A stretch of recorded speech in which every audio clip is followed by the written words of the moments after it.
I picked up this Make It Count census mask this week from our mayor, Tom McNamara. So everybody make sure you filled out your census if you didn't already. Great, I know which way is up when I wear that one. Good morning. I'm Matthew Johnson, the senior minister here at the Unitarian Universalist Church. And whether you are joining us live at 10 Central on September 13th, 2020 or later, welcome. Whether you're a member or friend of this congregation or another Unitarian Universalist congregation, or you found your way here because you need worship this morning, because you're curious about religion, exploring what it might mean to seek these transcendent and meaningful questions and answers in community, welcome. Whether you're curious or frustrated or furious or sad or hopeful, all of the above, welcome. Whoever you are and whatever brings you here, we're glad you're here with us. We're coming to you from the sanctuary at the church. With me today is Tim Anderson, the music director and my colleague in worship, Lindsay Dunn, our director of religious education, and Autumn Powell, our office manager, who's in the back of the hall running technology for us. Our worship associate, Gary Lawrence, has pre-recorded their testimony, which you'll hear later in the service. And Chris Ainsworth, our membership coordinator, is at home, but will chiming in on the Facebook feed. And the same goes for our intern minister, Omega Burkhart. If you're watching this on Facebook, you can see a comment area there, and we invite you to comment, say hello, be present to us. Remember, it is public what you post there. And there is a way to do quiet mode if you'd prefer not to see comments. So I'm going to ring the bell, and we're going to worship together. We're going to begin with singing. Tim will play and sing, and wherever you are, we invite you to sing along. This month we are singing our hymn of the month, This Little Light of Mine, a song about the strength and power that is within us, and this week we're going to sing the second verse of that well-known song. So I invite you to sing strong and out loud at home.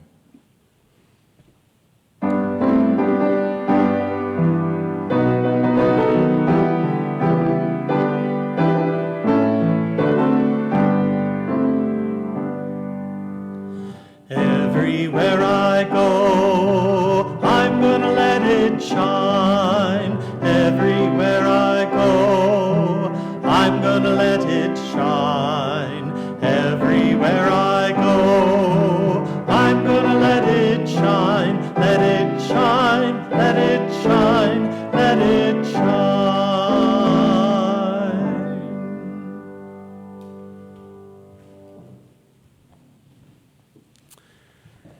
If today is your first time worshiping with us online, we're especially happy to have you joining us, and take a moment to like the page as a way to stay in touch, and we'll post a visitor form in the comments where you can fill out and be in touch with us about what we have going on at this church during these times. The flaming chalice is the symbol of our faith, a beacon of truth, a fire for justice, and a warmth for the soul. As Lindsay lights our chalice here at the church, you might light your chalice at home, and we'll speak together the covenant of our church. Love is the spirit of this church, and reason is its guide. To dwell together in peace, to seek the truth in freedom, and to serve human need. This is our covenant. And now we'll sing together our chalice response song.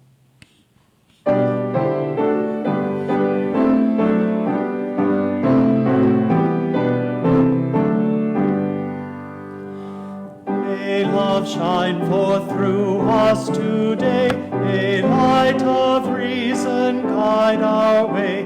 May beauty, truth, and joy become a flame that burns in everyone.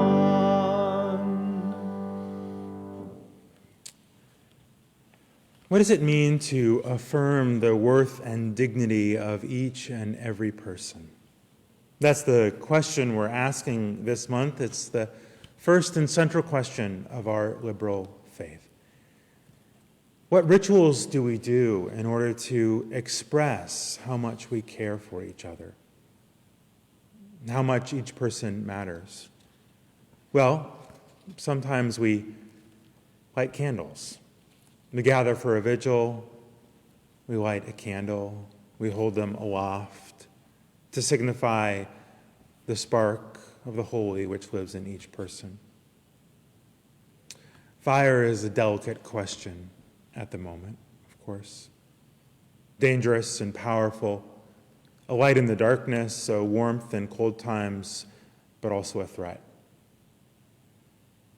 I'm holding in my heart this morning, in particular, my colleague, the Reverend Sean Parker Dennison, who many of you know, who's preached here from this pulpit. Sean and I have been friends for 20 years.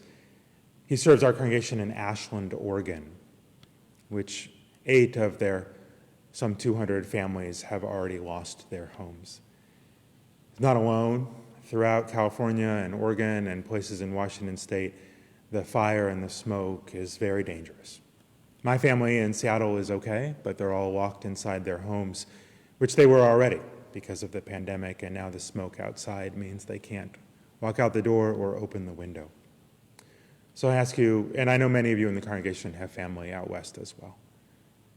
So I ask you to hold all those folks in your thoughts, in your prayers, and to remember that the choices we make about our climate and our country matter for people's lives, and hold in sorrow those who have lost ones they love.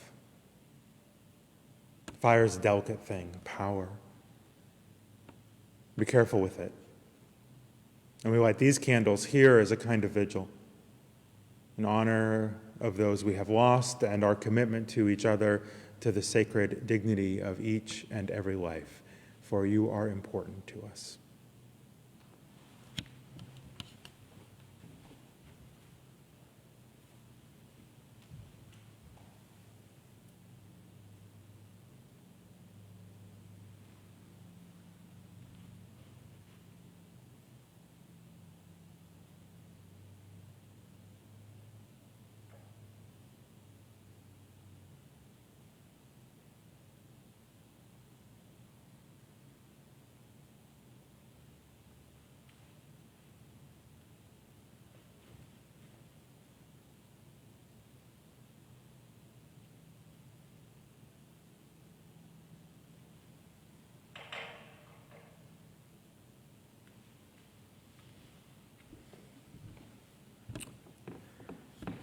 Our musical response this morning was sung at the 2018 General Assembly.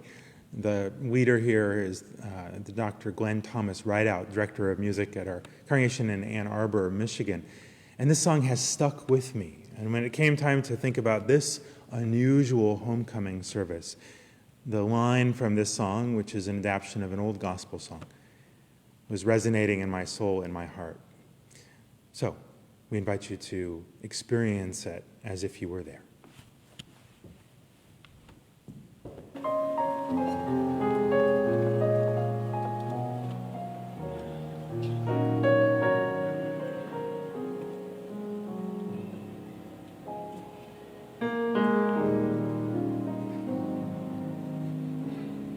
I need you.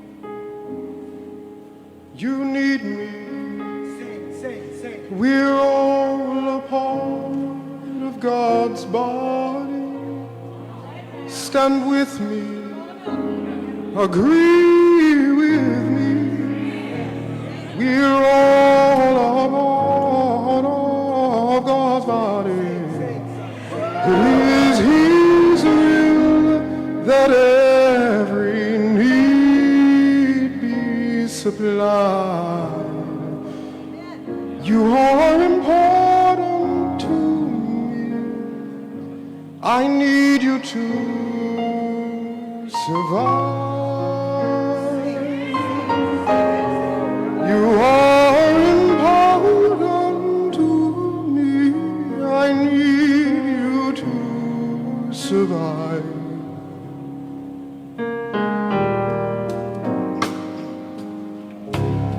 I need you. You need me. We're all a part of God's body. Stand with me, agree with me. We're all a part of God's body. It is His will that every need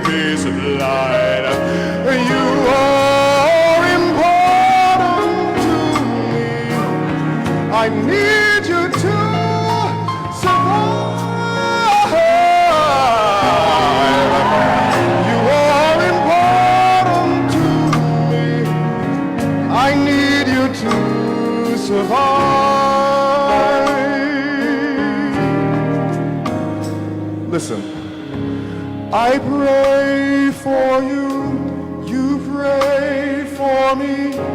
I love you, I need you to survive. I won't harm you with words from my mouth. I love you, I need you to. Let's sing together.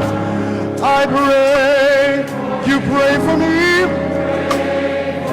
I love you, I need you to survive. I won't harm you with words from my mouth. I love you, I need you to survive.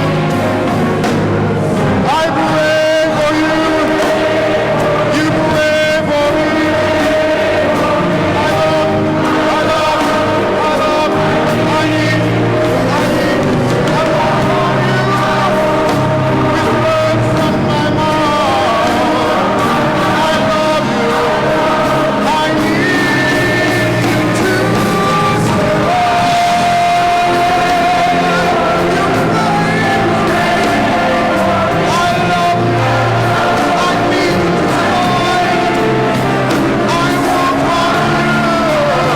survive.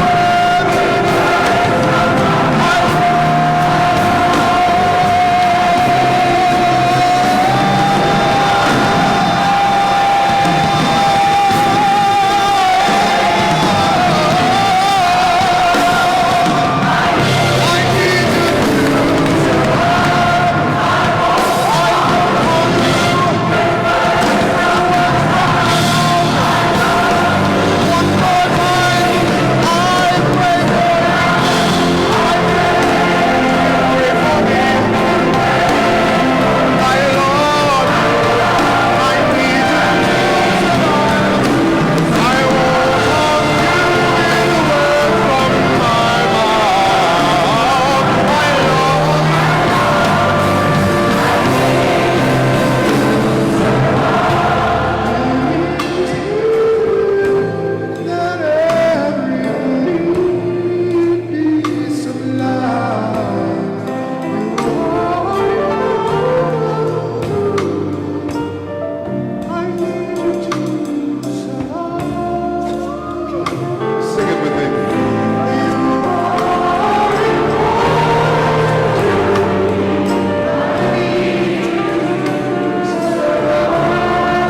somebody else, you are important to me.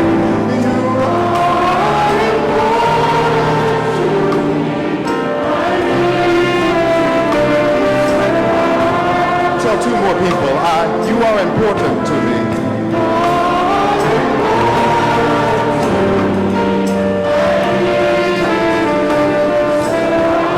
One more time, you are important to me.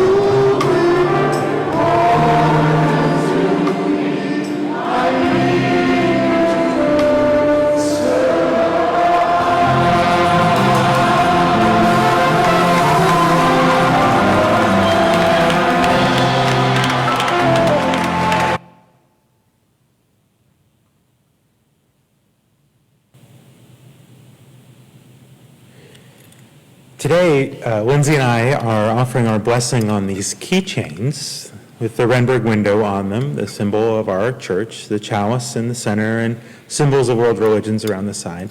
And we'll be sending them to you, so by the time you see this, you have this. So I invite you, children and families, to get your keychain. It might be attached to your backpack or to something else in your home, and to hold it in your hand or to be with it for this blessing of the backpacks and blessing of you. We're recording this in the middle of August, and you'll be watching in the middle of September. And between now and then, we don't know what's going to happen. Some of you, we know, will be home this year, learning at home with your families and parents doing the best they can. Maybe you've got siblings nearby, and you're all trying to find a place to do your schoolwork. Maybe you're learning at school this year, and some of your classmates are in home and some are there in the building with you, but things feel really different, don't they? And some of you are doing some of both, some days at home and some at school, and trying to figure out this strange world, just like all the rest of us are. For all the teachers and the folks who work at schools this year, a blessing to you as well. You're trying to figure this out too. What helps the kids learn and be safe? What helps you be safe and your coworkers be safe? We know this is the hardest start to the year of school that most of us have ever had. So I invite you to think about your faith, Unitarian Universalism, which calls you to answer the call of love, to love one another, to be kind and decent. And we hope that as you go about your day, you will remember the lessons that you learned here at the church, to have an open mind and an open heart and open hands, but keep your distance from your classmates. Wear your mask, be safe, follow the results of science and reason, and care for one another. Be endlessly compassionate to yourself and others, and we'll get through this together. So I invite you to hold your keychain, and we're going to bless them, and you can join us in those words. Put your hand out there and send good thoughts and energies, and then this talisman, this thing that you carry with you at home or at school or both, can be a source of comfort for you. Spirit of love and life, bless these children and all the adults they will come into contact with. The teachers and bus drivers and lunch workers and staff, their parents, their siblings, the neighbors who work together this year. May all be safe and well. Bless their minds that they may learn, their hearts that they may love, their hands and bodies that they may be safe and do fun things. May we make the world better in our local places, our homes and our schools and our neighborhoods, and may the Spirit of love attend you. May this symbol be a reminder that love is with you wherever you go and whatever you do. Amen.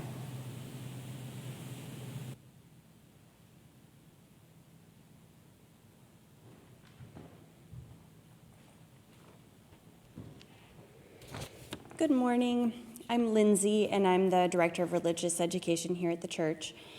And this morning, instead of a story, I have a short poem that I would like to share with everybody. This poem is entitled First Day at School by Eileen Fisher.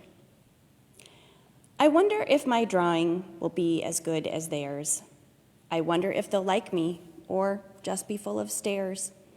I wonder if my teacher will look like Mom or Gran. I wonder if my puppy will wonder where I am. First day at school. This is a poem that I memorized when I was in 3rd grade. My teacher that year was Mrs. Barb Cole. Mrs. Cole was one of those teachers that you never forget. Memorizing poetry that we would recite and perform for our family and friends in a poetry production at the end of the school year is just one of the memorable things that Mrs. Cole helped my fellow students and I accomplish during our 3rd grade year. This year will surely be memorable for all of you as well. I'm sure that there are lots of things that you are wondering about leading up to the start of the school year, and maybe new things that you're wondering about now that you have a week or two of school under your belt. This is probably true for all the adults in your lives as well. This is perfectly natural. And it's okay to be a bit unsure or nervous about things from time to time. Be sure to reach out to the loving adults in your lives and let them know how you're feeling and if you need their help or their support. Reverend Matthew, Omega, Tim, Chris, Autumn, Miss Lauren, all of our religious education volunteers, and I want you to know that we're wishing you all the best as you go through this school year. I know that you are strong, loving, capable young people, and you have everything that you need for the year ahead. We love you and we miss you. Good luck.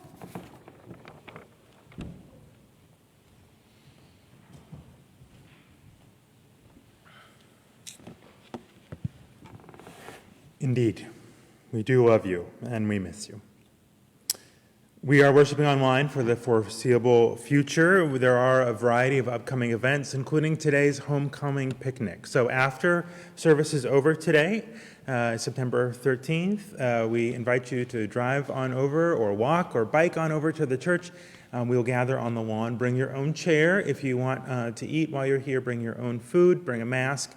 We will keep some distance, but it'll be good to see one another's eyes and be in one another's presence. It is a beautiful sunny day. Oh, the grass is still wet, so don't plan to sit on the grass unless you want to be wet too this morning. But we will gather after the service today, 11:20, 11:30. Come on over. I'd be glad to see you. The memorial service for Frank Dyka is today at 2 o'clock. That will be streamed live to Facebook here in the same location as this is being streamed, and we invite you to join their family and closest friends as we remember and celebrate the life of Frank Dyka today at 2. So Wonderful Wednesday, coming up this coming Wednesday, is the Human Library Wonderful Wednesday. So you've heard maybe about Human Library, you've been curious about it. This is a chance to participate virtually and to check out a book and learn somebody's story. So check the newsletter for more information. That's 7 o'clock on Wednesday. So those are some of the events that are coming up. I am with you one more Sunday next week, and then I begin a sabbatical, which will carry through till the end of December. We have some great guest sabbatical preachers lined up for you, and we have explained how we should do things during that time, and you should be in good hands with good words during the time that I'm away. I'll be doing a little bit of socially distanced traveling domestically, some study and reflection, and come back refreshed and renewed for whatever may be before us when that time comes. But I've got one more Sunday with you. That's this coming Sunday. We take up an offering each week to support the work of justice and mercy in the world and give away 80% of what we collect to a local organization that's doing that work. And we're sharing the offering this morning with Eliminate Racism 815. Many members of this congregation, myself included, have been involved in their work, their criminal justice team, their jobs team, or their education team. They're really active, working with the city and other community leaders to push for police accountability and changes in the way that department works. They're working closely with the school district to create measurable ways to assess how we're doing in terms of producing a district that has more equal opportunities and outcomes for students of color. They're doing fabulous work. They're doing in it for the long haul. And supporting their work is something that we can do. They do need our funds to help their work, as well as our volunteers. So if you're interested in getting involved in Eliminate Racism 815, I urge you to look at their website and show up for their meetings. You'll see other members of the church there when you do get on the screen to join their Zoom meetings during this time. And you can give online by texting the number that'll be up there or going to uurockford.org/donate. Or selecting the form that Chris will post in the chat today and select Share the Plate. If you make your annual gift to the church's regular operating budget in person, if you used to do that, make sure that you're doing that online or sending in a check to the church as well. We're so grateful for your ongoing support of our ministry. The offering will now be given and received.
Good morning, everyone. I'm Gary Lawrence, your worship associate for today's service.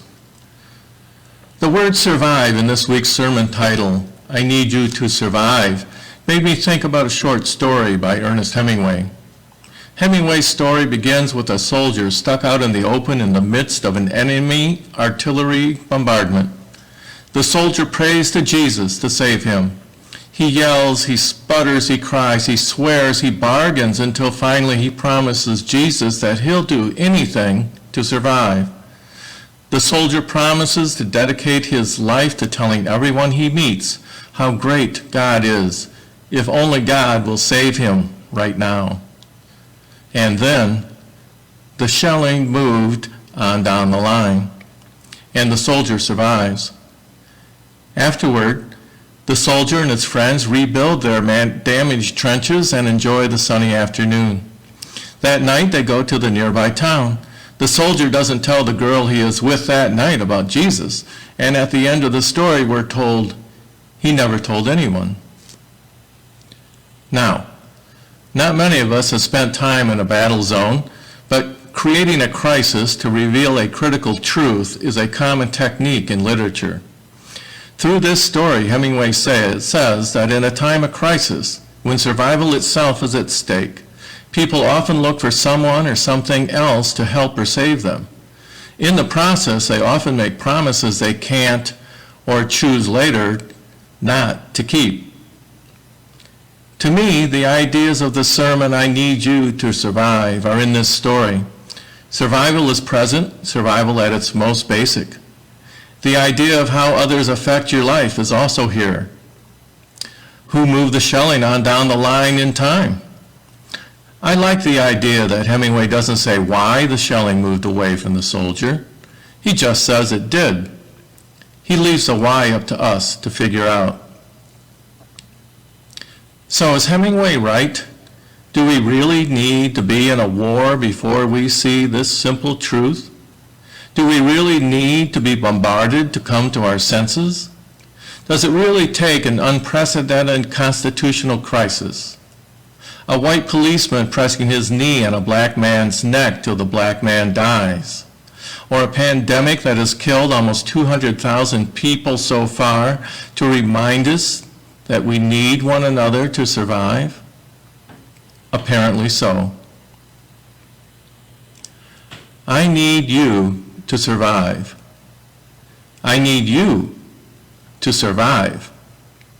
You need me to survive. Imagine a world where we both know that. Imagine a world where we both acted that way.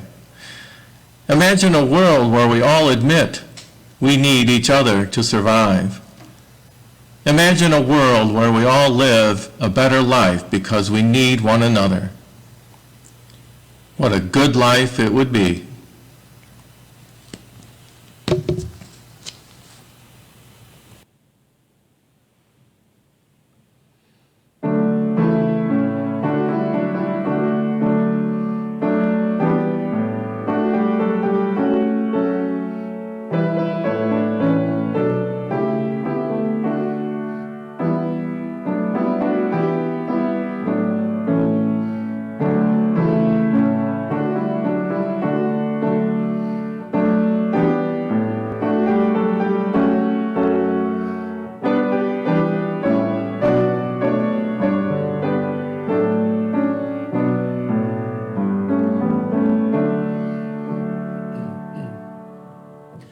One world, this for all its sorrow.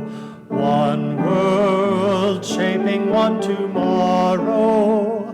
One humanity, though riven.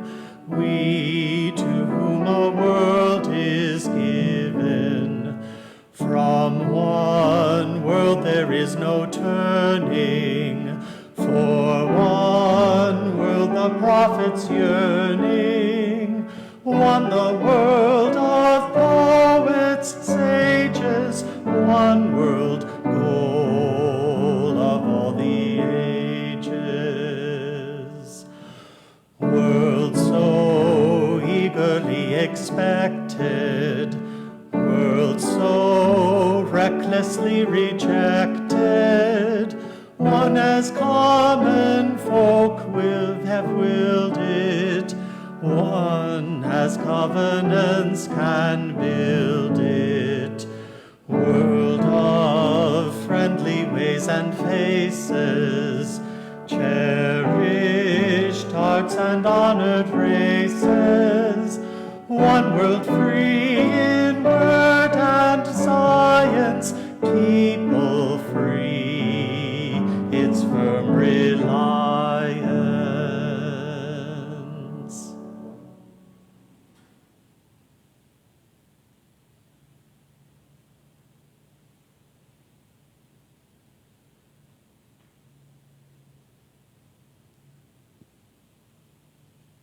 Great. Matthew Johnson, and I am here with Pat Lewis, member of the congregation, and to talk a little bit about health and the health department. So Pat, will you tell folks about how you wound up on the board of the Winnebago County Health Department? Well, my clinical specialty in nursing is public health, community health, and I was teaching in that area, working for University of Illinois, Chicago College of Nursing, and there was an opening. The health department, the Board of Health has to have a nurse, and there was an opening for a nurse, and someone currently on the board at that point in time knew me and said, well, I think this person would be a good person. And I was interested. So I said yes. Yeah. How long have you been on the board? A little more than 20 years. Oh my gosh, wow. I know. It is a county board appointment, and each appointment is 3 years. And so they do reappoint, you resubmit, they ask if you're interested, you resubmit, and the county board decides. Right. So tell me a little bit about how the County Board of Health and the Health Department works. I know they have an independent director, Dr. Martell, and a whole bunch of programs, and sort of give us a little bit of an overview of their work. Well, it's probably a lot broader than most people know, because a lot of people think of the health department as a place where you get immunizations. Some people know about the WIC program, where mothers who qualify can have extra help with formula and infant nutrition needs. Some people know about the fact that water testing and safe water is somehow regulated. Restaurant inspection comes through us. When people have septic systems and wells, there are permitting processes that go through the health department. So there are a lot of pieces. When there's an ordinance in the county that relates to health, like the recent rules about what happens if your restaurant, for instance, is not requiring masks at a time that masks are required. Well, it's fine to say the masks are required, but if there's no teeth behind that, then what happens? And so there was an ordinance that was adjusted to say how that enforcement would happen. It's not that we are necessarily policing everything, but we would recommend the county board on things like ordinances and final decisions on food codes. The county board is the authority, but we recommend to them. Sure. The health department and the Board of Health are pretty independent of the county in many ways, but the county has the last word. Right. So as the health department has been on the front lines of dealing with this virus and the response to it, what have you noticed about the professionals who work there and your fellow folks on the board, and what sort of your top priorities as you deal with this? Okay. Well, certainly, the board sets priorities for county health needs on a regular basis, but this one moved up to the front of the line in a minute. And a lot of reorganization has happened with the health department to take work that could be moved and to assign the new kinds of busy things that happen with COVID. There's certainly a lot more tracking and tracing and answering questions and managing communications out in the community, I've seen people working so hard. It's just, it's been an incredibly hard working time.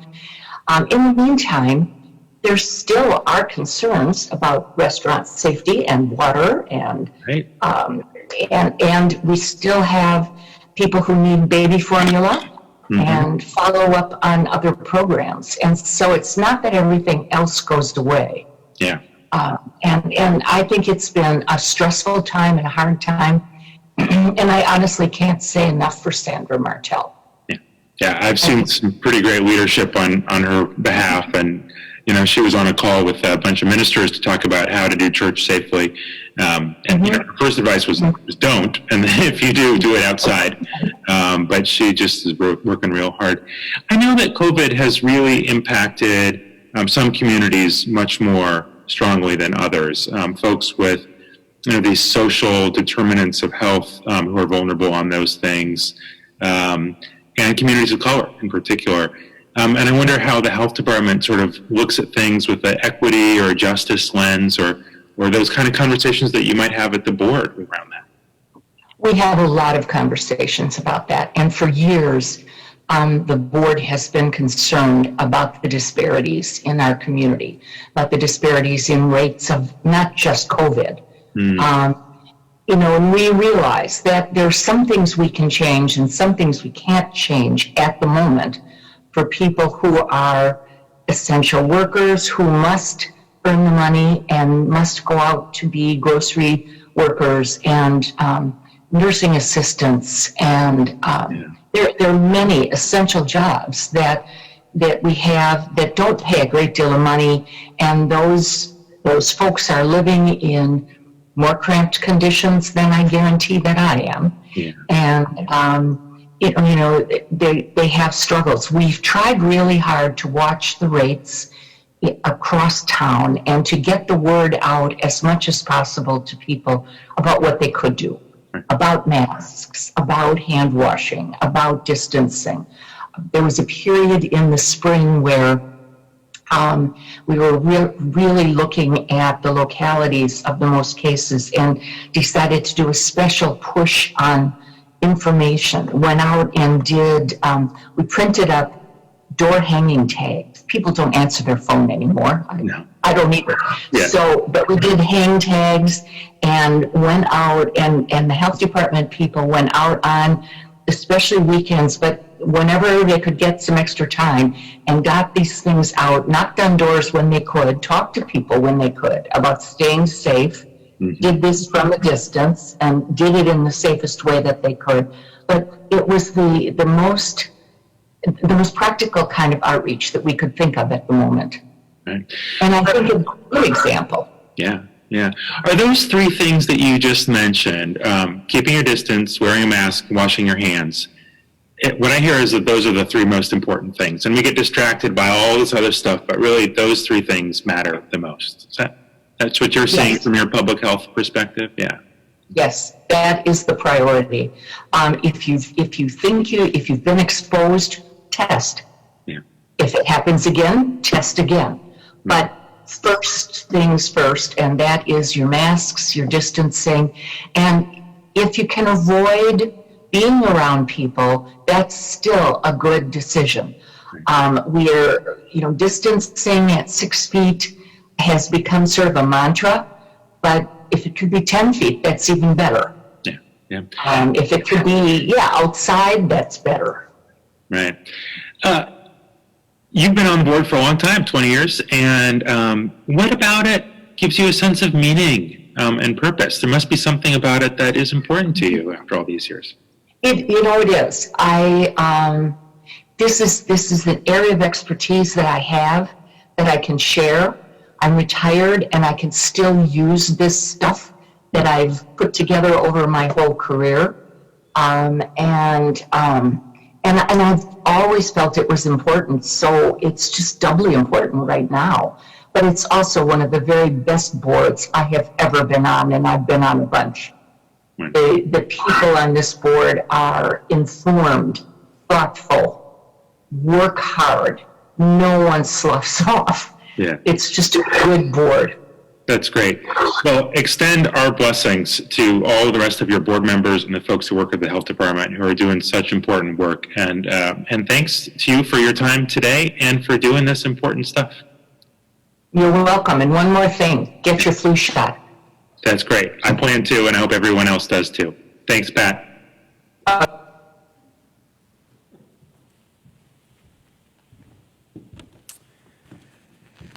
going to invite you to join me in the spirit of prayer and meditation. Great Spirit of life and love, be with us in this day and every day. As children go about learning in strange and different ways, as adults go about caring for them in different ways, remind them that they are loved. As we approach the fall and chances to be outside will slowly come to be less and less, as we face boredom or isolation or loneliness, be with us. Bring us comfort and compassion and reach out in ways that are safe. As we work for justice and democracy, as we make efforts to make the world better, at least less harmful, for those most vulnerable, be with us. Those who make calls and leave door hangers and do their best, those who go to the polls and work the polls, be with us all. Great Spirit of life and love, accompany us in the journey that is before us. Bring us strength and courage and comfort this day and every day. Amen. Over the summer, a bunch of congregations worked together to provide worship. We actually did this too. We recorded a service back in May, which congregations across the Midwest, a group of congregations used later in the summer. Because I was going to be on sabbatical, I didn't use as many of the worship services, but as part of this, a group of congregations that were in that larger group created a joint choir piece for one of those services, and it's perfect for today. So we're going to share that service with you. You're going to see some very familiar faces on the screen singing together. So I invite you to enjoy this work.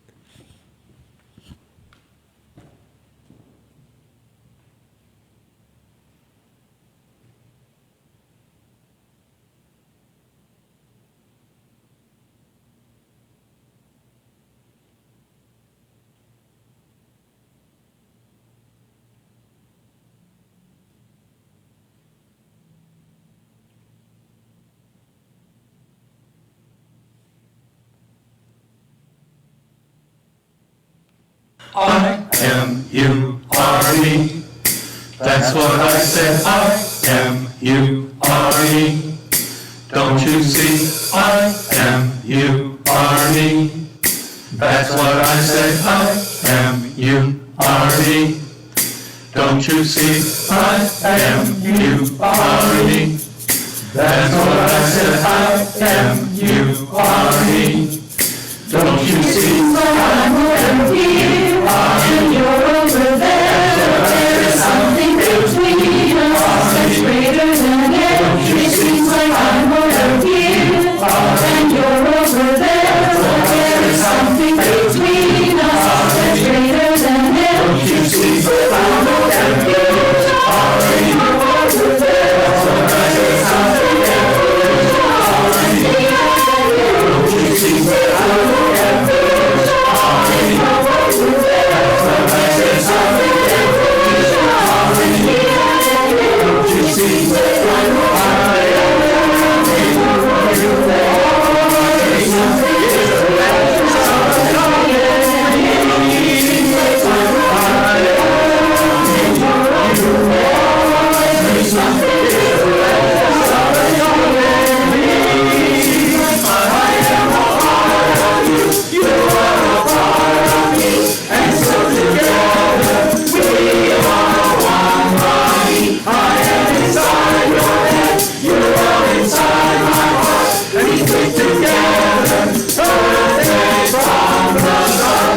I-M-U-R-E.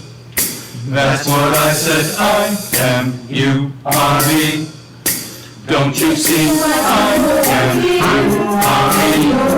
That's what I said, I-M-U-R-E.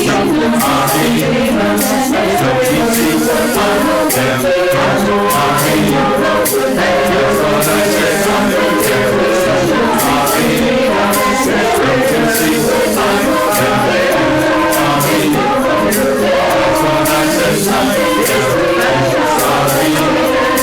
Don't you see, I-M-U-R-E.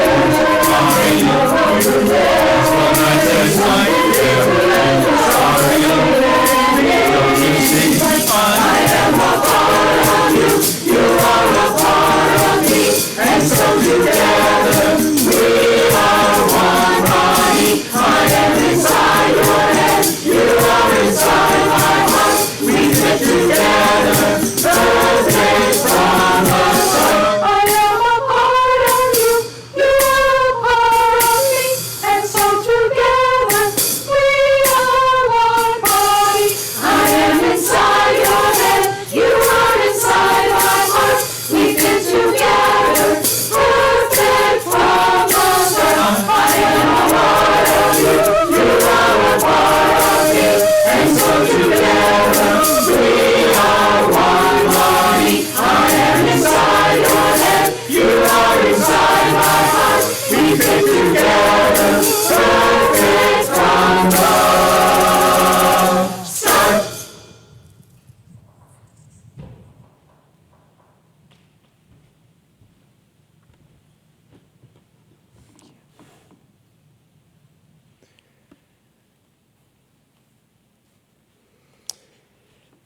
I've found myself saying a particular phrase recently. It's not politics, it's theology. It's not politics, it's faith. It's not politics, it's my religion. I found myself saying this more and more often recently. Why? Someone asks with anger in their voice, anger that's really fear or something else. Why, they ask, would a church put up a political banner that says Black Lives Matter? And I say, it's not politics. It's our faith. It's our faith that everyone is sacred and that we are in solidarity with those struggling with freedom, that members of this church, that people we love, are loved by the holy. And it's not political. It's faith. Some people don't get it, though. And I understand. In election season, and really in this American season, everything feels political. But it isn't, not for me. It's our faith. I found myself saying this more and more often.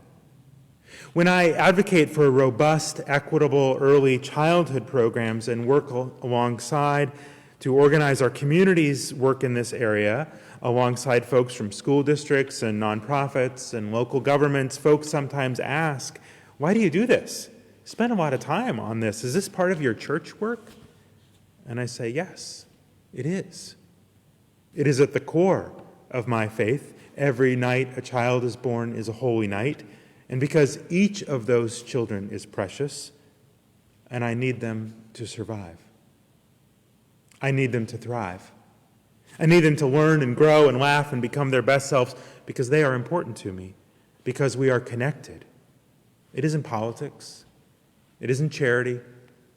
It's faith. It's my religion. Wear a mask. Wash your hands. Keep your distance. These measures of public health, they are not things we do because the government told us or because we have to so we can grocery shop. We don't do them because we're on Team Blue or it's what our tribe does either, or at least not for me. No, I do them because I need you to survive, because you are important to me. We do them because we love each other. It's an act of faith, an expression of our belief that our lives are important, something we do not for ourselves but for each other. This is why the partisan and narcissistic rhetoric around these things is so heartbreaking to me. Those who say this is a hoax, though 190,000 or more in this country alone have died, including some that some of us love and know and will grieve forever. Taking care of each other has become a sign of which tribe you're part of instead of an act of our common humanity. It breaks my heart. It could be different. Could be we all share a common love for each other, so we care for each other, even for those we know not, for those whose lives are different than ours. We could care for each and every because we are connected, because we need each other to survive. Back in June, I showed up to a required meeting in person. I'd called in advance and been told that everyone would wear masks. But when I got there, that wasn't the case. And I said, I won't stay unless folks wear them. And I was told, well, but you're wearing yours, so what's the problem? Can't everyone make their own choice? And I replied, I tried to explain, no, I wear my mask to protect you, not to protect me, and you wear yours to protect me. She didn't get it. I left. Thinking, of course, as I do about the theology of this, about how individualism and selfishness and disconnection kills, literally kills. It kills the lonely, it kills the hungry and the poor. It disproportionately kills black and brown bodies and elder bodies, and it's killing too many of us. We need you to survive. You are important to us. You are important to me. This is why this congregation isn't gathering in person for worship inside until there is a widely available vaccine. Until most of you and all of the staff can be vaccinated, we are caring for each other by worshiping online. And when we do gather in small groups or for social things, we do so outside or in a big room far apart from each other wearing our masks. We wear our masks when we can't keep our distance, even outside, because we need each other to survive. I see some religious folks say that God will protect them from the virus, that they can meet in person without precautions because their faith is their armor. I do not belittle them. I weep for them. And the way that individualism and bad theology has invaded their hearts. It reminds me of the modern-day parable adapted and popularized by Aaron Sorkin about the man who lived by the river. Some of you may know this. There was a man who lived by the river. He heard a radio report that the river was going to rush up and flood the town and that all the residents should evacuate their homes. But the man said, I'm religious. I pray. God loves me. God will save me. The waters rose up. A guy in a rowboat came along and he shouted, hey, you in there, the town is flooding, let me take you to safety. But the man shouted back, I'm religious. I pray. God loves me. God will save me. A helicopter was hovering overhead and a guy with a megaphone shouted, hey, you down there, the town is flooding. Let me drop this ladder and I'll take you to safety. But the man shouted back that he was religious, that he prayed, that God loved him and God would take him to safety. Well, the man drowned. And standing at the gates of St. Peter, he demanded an audience with God. Lord, he said, I'm a religious man. I pray. I thought you loved me. Why did this happen? God said, I sent you a radio report, a helicopter, and a guy in a rowboat. What the hell are you doing here? Under the humor of this parable, that's the way parables work. It's the first unexpected layer, and then the deeper layer, the heartbreaking truth, the heartbreaking truth that too many of us have forgotten, that the holy is manifest in us. We are the hands, the hearts, the voices. There are no saviors. We save each other. There are no miracles. Life is a miracle. There are no easy fixes. There is the hard and beautiful work of loving each other. You are important to me. We are connected. I see friends not shaking hands, wearing masks. They're really saying, I love you. We're really saying, I love you. You are important to me. We are connected. and I need you to survive. This isn't political. It's religious. I want to invite you deeper into our theology, into this love of neighbor. That's the core, the essence, after all, love of neighbor, who is everyone, who's the vulnerable, the injured, the at risk. Love them. And see others who care for you as expressing their love, their common humanity with you. We're really saying, I love you. We love each other.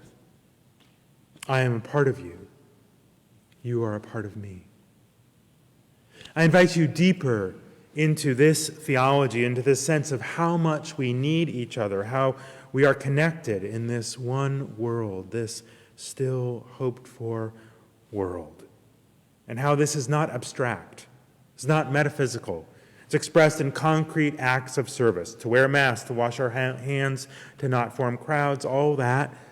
It's expressed in how we shop and how we vote, thinking of elections not as searches for miracles, but harm reduction for the vulnerable as an act of love. Our theology is expressed in everyday acts of witness and service.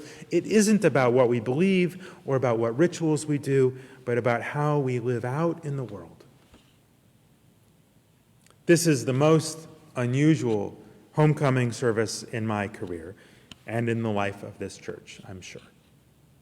We are 6 months into this pandemic, and we have at least 4 to 6 months to go, optimistically, before we have a vaccine and can gather again in person.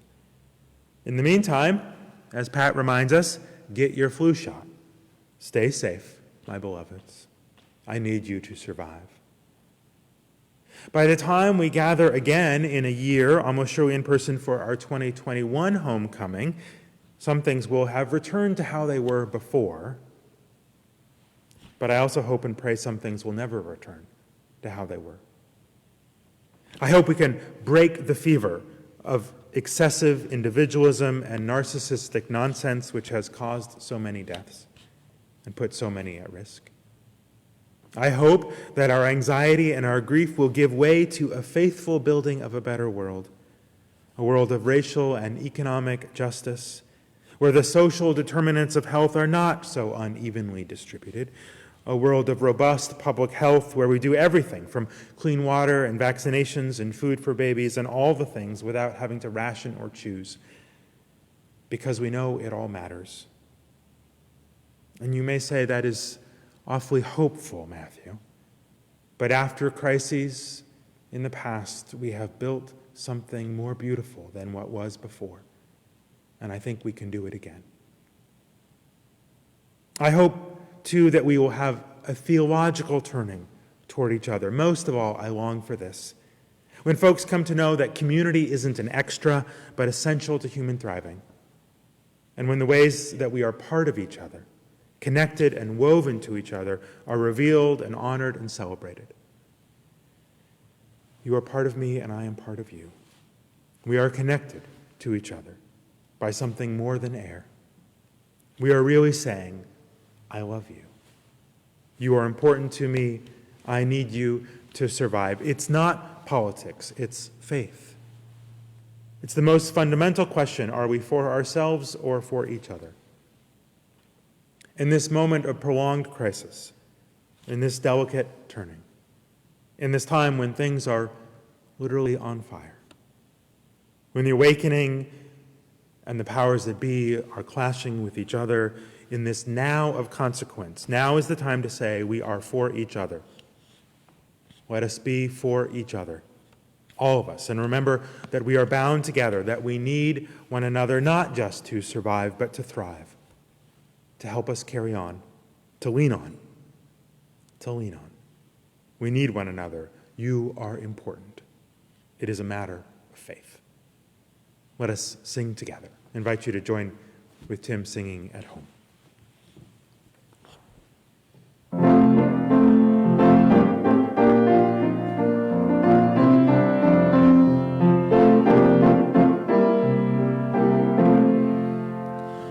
Sometimes in our lives, we all have pain, we all have sorrow.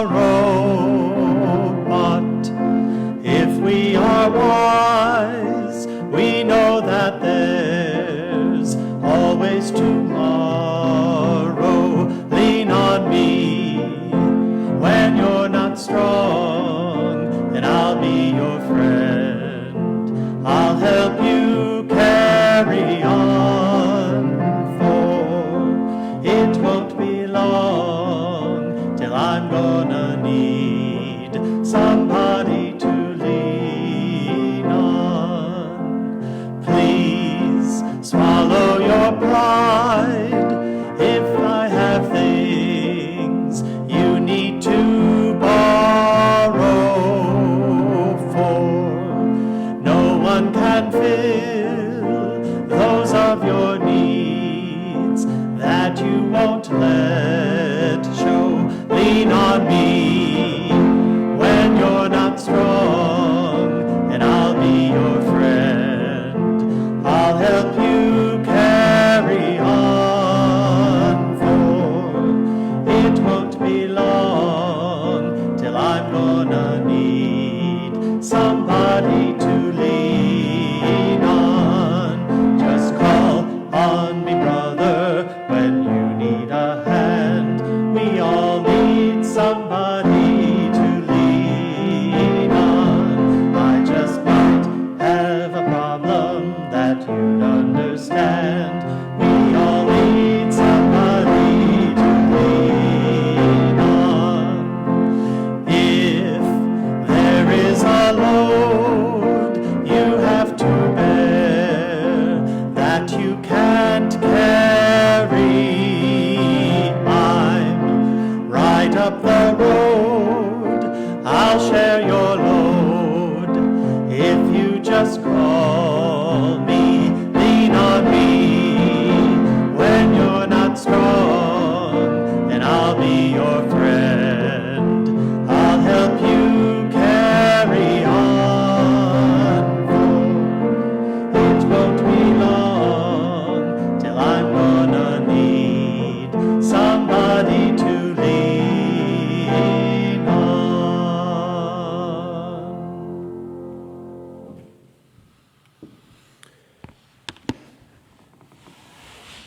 We hope to see some of you soon here on the lawn at the church. If you are staying home or unable to be with you, know that you are with us in spirit, and we're thinking of you too.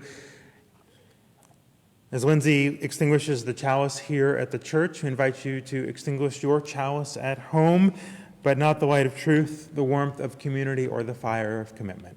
These things we carry with us until we are together, in whatever way we are together again. The words for our benediction from the Reverend Frederick Gillis. May the love which overcomes all differences, which heals all wounds, which puts to flight all fears, which reconciles all who are separated, be in us and among us, now and always. May it be so. We'll sing together our sung blessing.